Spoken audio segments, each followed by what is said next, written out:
शिव जी को आप लोग मानते हैं और उनकी बड़ी पूजा अर्चा होती है, लेकिन शिव जी के गुणधर्म आप जानते नहीं, इसीलिए बहुत बार आपसे गलती हो जाती। शिव जी का विशेष स्वरूप जो है वो आनंद स्वरूप है। सूक्ष्म से सूक्ष्म ये आनंद उनका सब दूर छाया रहता है, लेकिन उसको आकलन करने की शक्ति जब तक आप में नहीं आएगी, आप उसे देख नहीं पाएंगे और समझ नहीं पाएंगे। वो हर चीज में विराजमान, हर चीज में एक तरह से आनंद में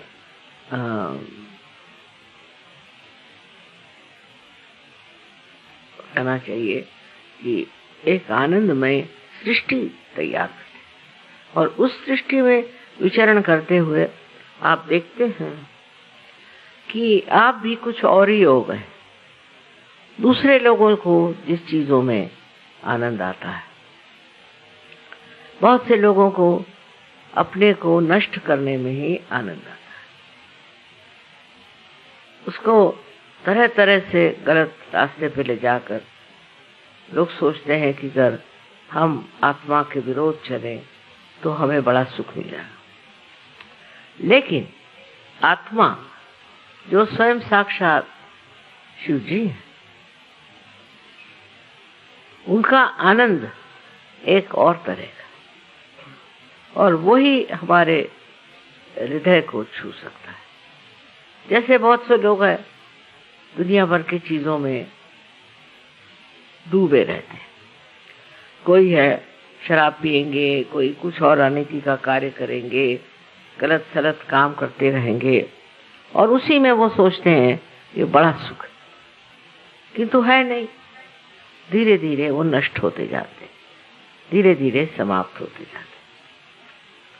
पर शिव जो है ये हमारी सांत्वना करने वाले, हमको शांति देने वाले और हमको आनंद देने वाले। और जब शिव जी की शक्ति और विष्णु की शक्ति, जैसे कि कुंडलिनी और सुषुम्ना नाड़ी, इन दोनों का मेल हो जाता है, तब आपको केवल सत्य मिलता है, केवल सत्य। जैसे कि उस सत्य को कोई आप किसी भी तरह से अस्वीकार्य नहीं कर सकते, क्योंकि वो पूर्णतया सत्य है। आप अपने उंगलियों पर, हाथ पर भी उसे जान सकते हैं। अनेक तरह के अनुभव आपको आएंगे, जिससे आप समझ जाएंगे कि एकदम सत्य जो है उसमें असत्य की छटा भी वो आपके अंदर ज्ञात होता है। आप उसे जान सकते हैं, समझ सकते हैं। यही कुंडलिनी की देन है। यानी कुंडलिनी जो कि शिव की शक्ति है, वो जब आपके मध्य मार्ग से उठती है तो सारे ही चक्रों को अडोलित करती है, जागरूक करती है और समग्र करती है। उस शक्ति को संभालता कौन है? तो कहें कि विष्णु ही संभालते, क्योंकि वो विष्णु के मार्ग में चलती है और जा करके ब्रह्मरंध्र में वो अपने दर्शन देती है। वहां पहुंच करके ज्ञात होता है कि हाँ, अब इसकी जो यात्रा थी वो खत्म हो गई। सो आपस में कितना सहयोग और कितनी समझदारी। हम लोग हैं, आजकल एक बीमारी हो गई कि सब लोग पैसे के पीछे दौड़ रहे हैं। पैसे के पीछे दौड़ने की बड़ी अजीब सी बीमारी हो गई है, और उसके लिए हम कुछ भी कर सकते हैं, किसी भी चीज का अवलंबन करते हैं। सहयोग में भी कुछ लोग ऐसे होते हैं। इसका कारण यह है कि हमारे अंदर विकृति आ गई, हमारे अंदर बहुत सारी विकृतियां आ गई, और इस विकृति की सफाई सिर्फ कुंडलिनी ही कर सकते। पर अगर आप पूरी तरह से इस कुंडलिनी को आत्मसात नहीं करते, ध्यान धारणा से उसका उत्थान पूरा नहीं करते, तो आप उस दशा में पहुंच नहीं सकते जहां आपके अंदर से प्रकटित जो शक्ति है वो सत्य, आनंदमय, शांतिमय, उसमें दोष रह जाता है। जब कुंडलिनी उठती है तो वो सब सफाई करती है, शिव जी की शक्ति से पूरी चीज साफ होती जाती है। पर तो भी कुछ लोग अपनी पुरानी आदतों से या अपने गलत धारणाओं से पीड़ित होते, और वो लोग जो कुछ गलत, जो भी दुष्ट बुरी बातें हैं, उसके थोड़े से ही प्रलोभन में पड़ के फिर से गिर जाते। वो हमारे अंदर एक छोटी सी भी अणुरेणु मात्र भी अगर खराबी अंदर बची हो तो उसमें गिर करके हम वाकई में नष्ट हो जाते। जो पूजा में आए और ध्यान करें, उन लोगों में हमेशा प्रगति होती है। अगर शांति न हो तो कोई पेड़ भी नहीं बच सकता, कोई वो बढ़ नहीं सकता, कोई अंकुर भी नहीं चढ़ सकता। इसीलिए अगर आपके अंदर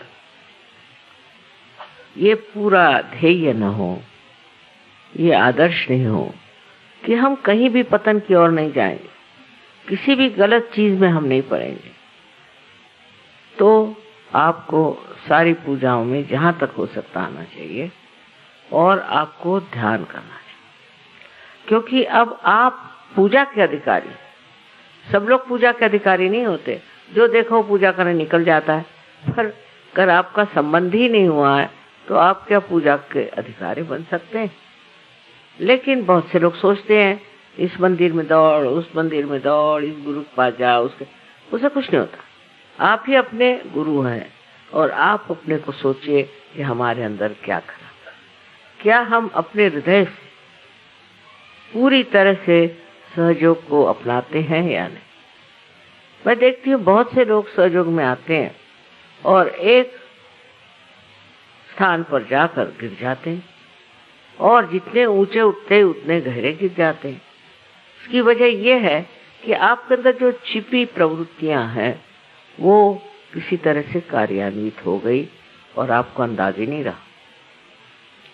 इसलिए अपनी ओर ध्यान रखना चाहिए कि हम कोई ऐसे गलत झंझट में तो नहीं फंस रहे, कहीं हम ऐसा काम तो नहीं कर रहे हैं कि जो असहज हो, या कोई हमारे अंदर ऐसी गंदी प्रवृत्तियां तो नहीं आ रही कि हम पैसा कमाने के लिए सहज में आए या और गंदे काम करने के लिए सहज में आए। इसके और अपनी दृष्टि होनी चाहिए। सबसे अच्छा है कि सहज के जो कार्यक्रम है और सहज में जिस तरह भी होता है, ध्यान धारणा आदि करके, और आप अपने को पक्का एक व्यक्तित्व बनाएं। आपके अंदर वो एक विशेष रूप का, जिसको कहते हैं कि एक व्यष्टि होती है और एक समष्टि होती है। व्यष्टि बनाए आप तो आप समष्टि में भी एक हो जाए। जो समष्टि में नहीं आते वो व्यष्टि में ठीक नहीं हो सकते, ये मैंने देखा है। जो समष्टि में आते हैं वही ऊंचे उठते। थोड़े दिन के लिए हो सकता है आपको कुछ फायदा हो जाए, कुछ पैसे मिल जाए, कहीं इनाम हो जाए, कुछ हो जाए। सहयोग में खास करके बहुतों में ये भी बात होती है कि हम कितने लोगों को कंट्रोल करते हैं, वो भी हो जाए, लेकिन आपका व्यक्तिमत्व नहीं बना, उसमें वो गहनता नहीं, आप वो ऊंचे दर्जे के सहयोगी नहीं है। जब तक आप वो नहीं हैं तब तक आपकी बातें बिल्कुल बेकार है, क्योंकि न जाने कब आपका गार से गिर जाए, न जाने कब आपका सर्वनाश हो जाए। इसलिए बच के रहना चाहिए और अपने को उस उच्चतर व्यक्तिमत्व में ले। उसकी और एक चीज आपको करनी चाहिए कि अगर आज आप पार हैं तो कल हजारों लोगों को पार कराइए, तो आपकी शक्ति बढ़ेगी। नहीं तो जो थोड़ा सा पाया भी है वो भी खत्म हो जाए। ये बड़ा विचित्र सा एक नियम है, ऐसे किसी भी और चीज से इसकी तुलना नहीं हो सकती। जैसे अगर एक दीप जलाइए और उसने दूसरे दीप जलाए तो भी ये नहीं कह सकते कि इस दीप की दीप्ति बढ़ जाएगी, नहीं कह सकते। पर सहयोग में मैंने देखा है कि जो जितने दिल खोल करके और प्रेम पूर्वक सहयोग का वर्ण करता है, इतना ही नहीं और दूसरों में जागृति करता है, क्योंकि आपको सहयोगी इसीलिए बनाया गया है कि आप सारे संसार में परिवर्तन लाएं, सारे संसार में एक हलचल मचा कर एक ऐसा सुंदर संसार बनाए, ऐसा अभिनव और विशेष ऐसा संसार बनना चाहिए।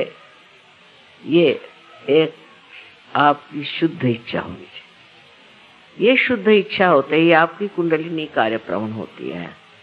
मैंने देखा बहुत सर्वसाधारण लोग भी वो जब अपने अनुभव बताते हैं तो आश्चर्य लगता है कि ये इनके कैसे अंदर बात आ गई, ये इन्होंने कैसे जाना। सहयोग में भी कुछ ऐसे लोग आ जाते हैं जो सत्ता के लिए आते हैं, कुछ आते हैं वो पैसे के लिए आते हैं। इन सब चीजों से मनुष्य का व्यक्तित्व बढ़ता नहीं, उसके व्यक्तित्व में वो चमक नहीं आती, क्योंकि जो प्रकाश आपको मिला है वो जब तक लोगों में आप बांटेंगे नहीं और अपने भी अंदर स्वयं में भी आप प्रकाशित नहीं रहेंगे, तब तक कोई सा भी कार्य संपन्न नहीं हो सकता। मतलब ये कि कार्य यही है, ये संसार को बदलना है, दुनिया को बदलना है, इसमें एक विशेष दुनिया बनानी है और आप लोग विशेष लोग हैं। जब ये चीज आपके ध्यान में आएगी कि कितने आप महत्वपूर्ण हैं, तो फिर आप बहुत समझ से अपने जीवन को बनाएंगे।